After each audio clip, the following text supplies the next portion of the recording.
बड़ा भगवान का विचित्र विधान है, बड़े बड़ों को दुख भोगना पड़ता है। जिनकी आज्ञा में सूर्य, अग्नि, वायु, चंद्र आदि हैं, वो देवराज इंद्र अपनी पत्नी सहित बड़े संकट में पड़े, दुख भोगना पड़ा। युधिष्ठिर जी ने कहा कि अभी तक तो हमने ऐसा नहीं सुना, ये तो बड़ा रहस्यमय आप प्रसंग बता रहे हैं। देवराज इंद्र और शची को कौन सा दुख ऐसा पड़ा जैसा हमें दुख मिला? वो तो त्रिभुवनपति हैं, उनको कौन दुख दे सकता है? तो शल्य ने कहा, ये पूर्व काल की बात है, हमने ऋषियों के मुख से सुनी थी। पत्नी सहित इंद्र ने जिस प्रकार महान दुख प्राप्त किया वो मैं तुम्हें बताता हूं। एक त्वष्टा नाम के प्रसिद्ध ऋषि जो प्रजापति थे, देवताओं में श्रेष्ठ थे, महान तपस्वी थे, पर वो इंद्र के प्रति द्रोह, द्वेष बुद्धि रखते थे। संत महापुरुषों ने जो विचार करके कहा है वो परम सिद्ध है। कंचन तजना सहज है, सहज तिया का नेह, और मान बड़ाई ईर्ष्या दुर्लभ तजनाए। ये प्रजापति हैं, त्वष्टा, बड़े ही तपस्वी हैं, पर देवराज इंद्र से इनका द्रोह हो गया, द्वेष। बढ़ोतरी देकर, मान सम्मान, महिमा देकर बड़े बड़ों की बुद्धि में ये विचलता आ जाती, कहीं मत्सरता आ जाती है, जलन होती है, मेरे से आगे बढ़ा जाता है, कहीं द्वेष का रूप धारण कर लेती, ईर्ष्या का रूप धारण कर लेती। द्रोह बुद्धि होने के कारण उन्होंने विचार किया कि मैं इंद्र को मरवाऊंगा। प्रजापति हैं और ये देवराज इंद्र हैं, इनके प्रति इतना द्वेष बढ़ा उनका कि उन्होंने अपनी तपस्या से एक पुत्र प्रकट किया जो 3 सिर वाला था। 3 सिर थे। महातेजस्वी बालक का नाम विश्वरूप रखा गया। वो सूर्य, अग्नि के समान तेजस्वी, 3 मुख, और जन्म से ही इंद्र के प्रति स्पर्धा, क्योंकि संकल्प करके, द्रोह करके इसकी रचना की। उसके एक मुख से तो वेदों की ध्वनि प्रकट होती थी, दूसरे से सुरापान करता था, तीसरा मुख तो ऐसे जाज्वल्यमान मानो लोगों को भस्म कर देगा। 3 मुख थे। अमित तेजस्वी वो बालक स्वभाव से ही तपस्या के द्वारा प्रकट हुआ है, तो तप बल में संलग्न हो गया, तपस्या में। देवराज इंद्र को जब सूचना मिली कि आपके वध के लिए इसकी रचना हुई है और वो तपस्या में संलग्न है, अब वो घबरा गए कि त्वष्टा की तपस्या मूर्तिमान विश्व रूप में, और वो 3 मुख वाला स्वयं तपस्या में लगा। ये तो तीनों लोगों को अपना ग्रास बना सकता है, ऐसी भयंकर तपस्या कर रहा है। सोच विचार में मगन हुए, फिर निर्णय निकला कि दिव्य अप्सराओं को भेजा जाए, उसकी तपस्या नष्ट की जाए। अप्सराओं से कहा, जैसे भी उसे काम भोग में लगाओ, शीघ्र जाओ, विलंब मत करो, पूरी चेष्टा करो, उसको लुभायमान करके काम में आसक्त कर दो। ऐसा अप्सराओं को आदेश किया। यहां भी मृत्युलोक में जब कोई ऐसी उच्च कोटि, तो उसके आकर्षण माया कर ऐसे गुरु कृपा पात्र, भगवत कृपा पात्र, पर जो दैन्य भाव से गुरुजनों के चरण शरण में रहते हैं तो बालकवत रहते हैं, उनके ऊपर ये प्रश्न नहीं आता। करो सदा तिनके रखवारी, जिम बालक, जैसे कोई भयावह दृश्य आवे तो मां अपने आंचल में छुपा लेती है, ऐसे गुरु कृपा, भगवत कृपा उसे रोक लेती है, आक्रमण नहीं हो पाता। ये तपस्या के द्वारा जो बड़े बड़े लोगों पर अधिकार करना, इन पर ऐसे विशेष प्रश्न होते हैं।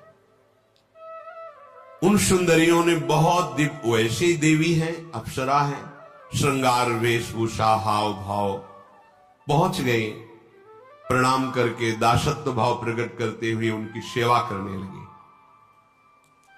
हाथ जोड़कर कहा, प्रभु मैं आपसे भयभीत हूं, पहले तो आप मुझे वचन दें कि मुझे भस्म नहीं करेंगे, मैं आपकी शरण में आई हूं, आप मेरी रक्षा कीजिए। उन्होंने कहा, तुम स्वस्थ चित्त रहो, तुम जिस कार्य के लिए आए हो अपना प्रयास करो, मेरी तरफ से तुम्हें कोई भय नहीं, ऐसा कहा। नाना प्रकार की चेष्टाएं कर ली, पर वो अपने स्वरूप में जैसे भजन में लगे थे, साधना में, तपस्या में, वैसे ही लगे रहे। देवराज इंद्र के द्वारा प्रेरित तो अप्सराएं जब सब प्रयास करके हार गई, तो हाथ जोड़ करके प्रणाम किया और वापस आ गए।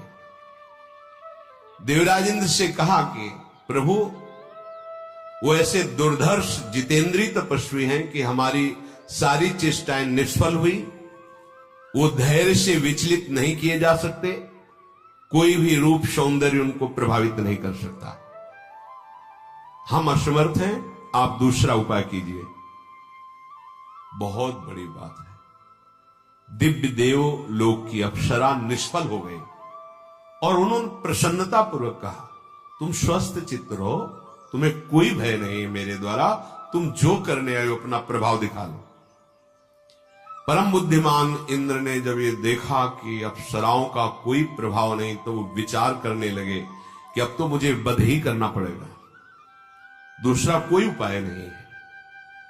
देवराज इंद्र अब त्रिशरा का वध कैसे हो इस निश्चय पर पहुंचे, क्योंकि ये वध नहीं करेंगे तो तपस्या पूर्ण होने पर वो इनका वध कर देगा, क्योंकि पैदा हुआ है इंद्र के प्रति दोष भाव, द्वेष दृष्टि, द्रोह वृत्ति, यही रखकर संकल्प किया गया है, तो अपना संकल्प तो पूरा करेगा।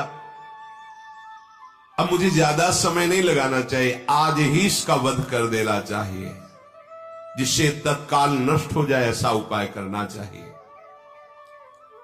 शास्त्रयुक्त बुद्धि से तिसरा के वध का दृढ़ निश्चय करके क्रोध भरे हुए इंद्र ने अग्नि के समान तेजस्वी, घोर एवं भयंकर वज्र का स्मरण किया। ये दिव्यास्त्र है उनका।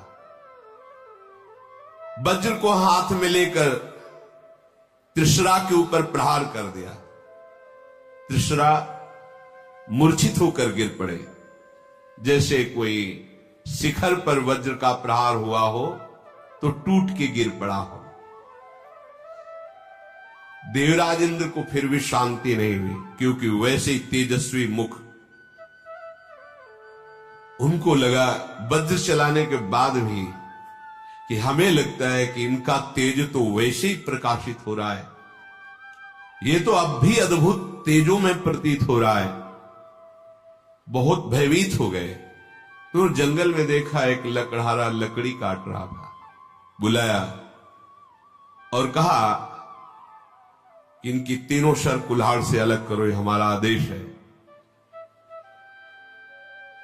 उसने कहा कि मैं क्यों इनके मस्तकों को अलग अलग करूं, ये आपका विषय है। नहीं नहीं, ये कुल्हाड़ी हमारी लकड़ी पे चलती है, किसी की गर्दन पे नहीं। किसी भी प्राणी की हत्या करना ये साधु पुरुषों द्वारा निंदनीय कार्य है, मैं नहीं कर सकता ऐसा।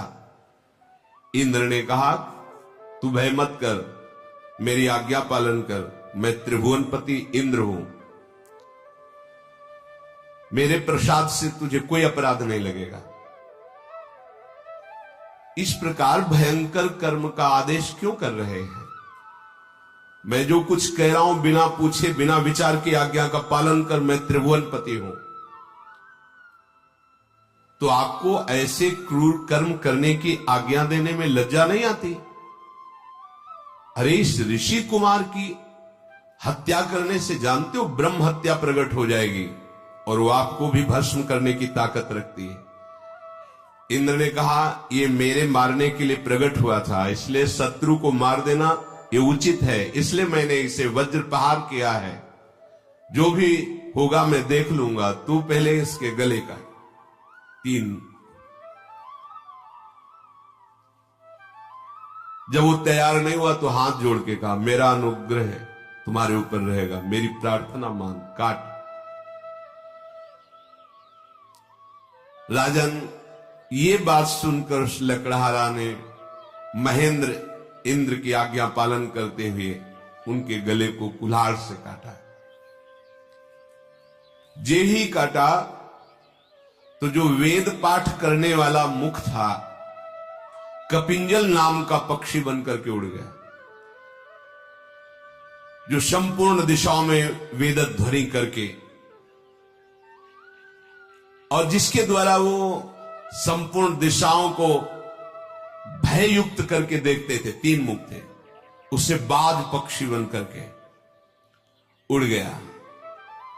और जो सुरापान करते थे, उससे गौरैया, तीतर, ये पक्षी बनकर उड़ गए। अब इंद्र ने भयंकर कार्य तो किया था, अब भयंकर ब्रह्म हत्या प्रकट हुई और वो बड़ा भयावह रूप धर करके इंद्र के पास गए, कहा तुम ब्रह्म हत्यारे हो, मैं तुम्हारा नाश करूंगी। देखो वो तत्काल होता है, क्योंकि वो महान है ना, जिससे आप लोग ऐसे पाप